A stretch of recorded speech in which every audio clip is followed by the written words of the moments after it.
আজকে আলোচনা করব মুসলমানদের পারস্পরিক আচরণ সম্পর্কে রাসূল কি বলেন, এই ধরনের ইসলামিক প্রশ্ন এবং উত্তর আলোচনা করব। 1 নম্বর প্রশ্ন, মুমিনদের ঐক্যকে রাসূল কিসের সাথে তুলনা করেছেন? উত্তর, মুমিনের জন্য একটি দালান ঘরের ন্যায়, যার একাংশ অপর অংশকে শক্তিশালী করে। 2 নম্বর প্রশ্ন, মুসলমানদের সম্পর্ক বন্ধনের জন্য রাসূল কি বলেন? উত্তর, নিজেদের মধ্যে হিংসা বিদ্বেষ রাখবে না, রাগ করবে না, একে অপর থেকে মুখ ফেরাবে না, সকলে ভাই ভাই হয়ে থাকবে। কোনো মুসলমানের জন্য হালাল নয় যে সে 3 দিনের বেশি তার ভাইয়ের সাথে রাগবশত কথাবার্তা বলবে না।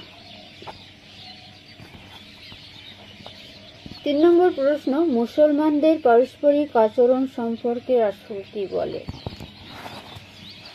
উত্তর, 1 নম্বর, মুসলমান মুসলমানেরই ভাই। 2 নম্বর, সে তার প্রতি অন্যায় করবে না এবং শত্রুর হাতে সমর্পণ করবে না।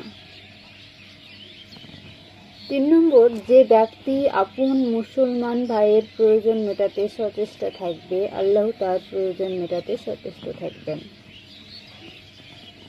4 নম্বর, কোনো মুসলমান যদি অন্য মুসলমান ভাইয়ের দুঃখ কষ্ট দূর হতে করে, তবে কিয়ামতের দিন আল্লাহ তার দুঃখ কষ্ট দূর করবেন। 5 নম্বর, কোনো মুসলমান অন্য মুসলমানের দোষ ত্রুটি গোপন রাখলে আল্লাহ কিয়ামতের দিন তার দোষ ত্রুটি গোপন রাখবেন। 4 নম্বর প্রশ্ন, সৃষ্টির প্রতি সদয় হওয়ার ব্যাপারে রাসূল কি বলেন? উত্তর, তোমরা পৃথিবীবাসীদের প্রতি সদয় হও, আকাশবাসী তোমাদের প্রতি সদয় হবেন। 5 নম্বর প্রশ্ন, প্রতিবেশীর সাথে আচরণের ব্যাপারে রাসূল কি বলেন?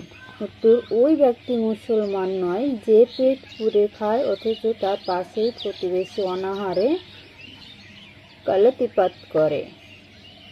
আজ এই পর্যন্তই, আবার পরের ভিডিওতে ইসলামিক প্রশ্ন এবং উত্তর আলোচনা করব।